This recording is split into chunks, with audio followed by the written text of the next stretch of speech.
Zeus was the most powerful being in existence, king of gods, ruler of the skies, master of thunder and lightning.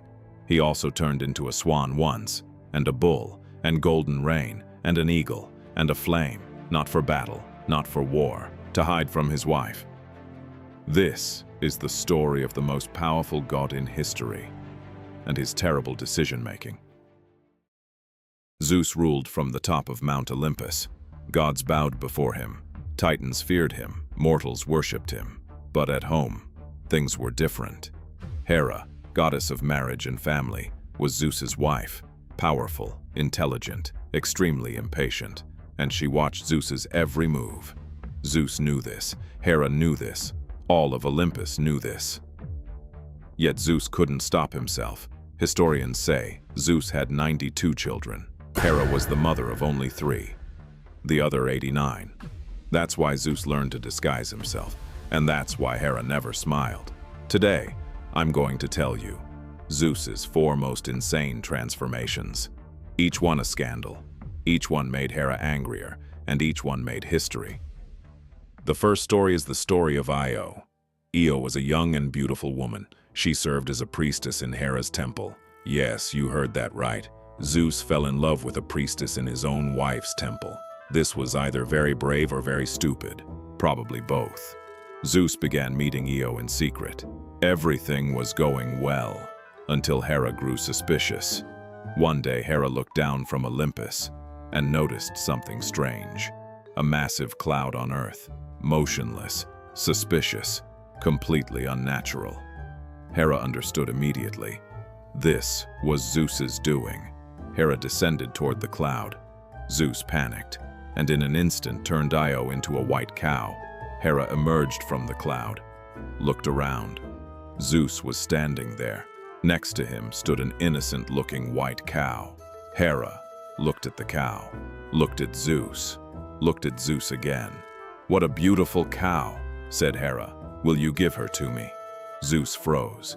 He couldn't say no. It would raise suspicion. He had no choice but to say yes.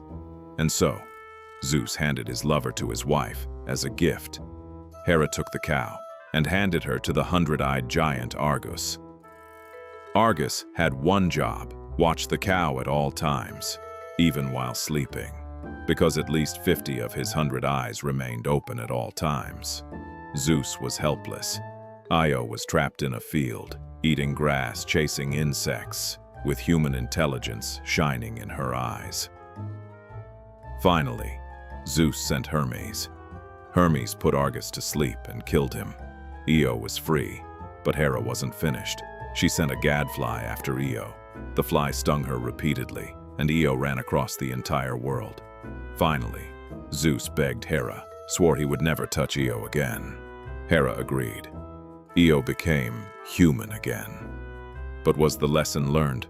No, because Zeus's story had only just begun. The second story is perhaps the strangest. Leda was the queen of Sparta, beautiful, noble, respected, and completely innocent. Zeus saw her, and this time his plan was far more creative. To hide from Hera, Zeus transformed into a swan. Think about that for a moment. The king of gods, master of lightning, the most powerful being in existence, became a swan. Why a swan? Nobody really knows. But don't try to understand Zeus's logic. You'll lose yourself trying. Zeus landed in Leda's garden as a swan. Leda saw the swan. It looked beautiful and harmless. And Zeus executed his plan. Hera suspected nothing this time, because who would ever think their husband would turn into a swan? The consequences of this story led to one of mythology's greatest events. Among Leda's children was Helen. Yes, that Helen. The Helen who started the Trojan War. So Zeus's insane decision indirectly caused the Trojan War.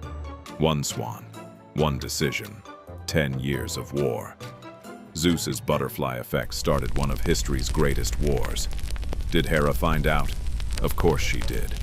Hera always finds out. But this time she took her revenge differently.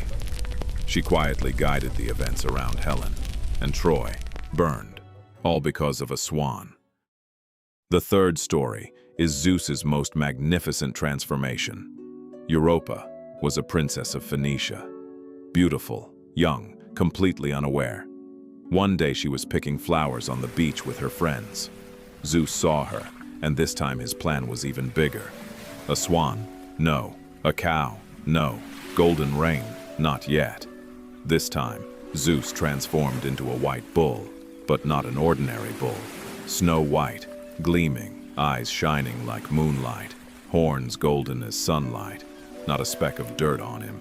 Europa saw the bull and thought it was the most beautiful animal she had ever seen. The bull approached Europa. Graceful, calm, completely innocent looking. Europa stroked the bull. The bull knelt down. Europa climbed onto its back. And Zeus didn't waste the opportunity. Suddenly, he stood up and began to run. Europa screamed. Her friends screamed. But the bull kept running straight toward the sea and didn't stop. He entered the sea, cut through the waves. Europa crossed the Mediterranean on the bull's back. When they reached the island of Crete, Zeus revealed his true identity. Europa was shocked. Was she afraid? Perhaps. But it was too late. Europa became Crete's first queen and became mother to 3 of Zeus's children. One of those children was Minos, the legendary king of Crete, father of the Minotaur. So Zeus's bull plan indirectly created the Minotaur and the Cretan civilization. What did Hera do? This time she punished Zeus, not Europa. She gave him such a look that every god on Olympus saw it. And nobody said a word, because Hera's stare was more dangerous than Zeus's lightning. The fourth story is perhaps the most creative of all. Danae was the princess of Argos, beautiful, noble, and completely imprisoned, because her father Acrisius feared a prophecy. The prophecy said, "Danae's son will kill you." Acrisius panicked. The solution was simple. Danae would never meet anyone, ever. He built a bronze tower, locked Danae inside, sealed the doors, covered the windows, posted guards everywhere. Nobody could enter, nobody could leave, but he hadn't accounted for Zeus. Zeus saw Danae, looked at the tower, saw the guards, saw the locks, and laughed, because for Zeus no lock, no wall, no guard was an obstacle. This time, Zeus transformed into golden rain. Yes, you heard that right. Golden rain. Through a tiny crack in the tower's ceiling, he seeped inside as streams of golden light. The guards saw nothing. Acrisius understood nothing. But a few months later, Danae had a son, Perseus, one of history's greatest heroes, who slew Medusa, who rescued Andromeda, who created legends. When Acrisius saw the baby, the prophecy came to mind. He put Danae and Perseus in a chest and cast them into the sea. But there was no escaping the prophecy. Years later, Perseus accidentally killed his grandfather Acrisius while throwing a discus. So, Zeus's golden rain plan indirectly created Perseus and dozens of legends. What did Hera do this time? Nothing. Because even Hera sometimes admired Zeus's creativity, but only for a second. Then she was angry again. 4 stories, 4 disguises, 4 scandals, a cow, a swan, a bull, golden rain, and behind all of them the same name, Zeus. No being in history used such creative methods to hide himself, and no being was never caught. Because Hera always found out, always tracked him down, and always took her revenge. Io wandered as a cow for years. Leda's story burned Troy to the ground. Europa was carried across the sea.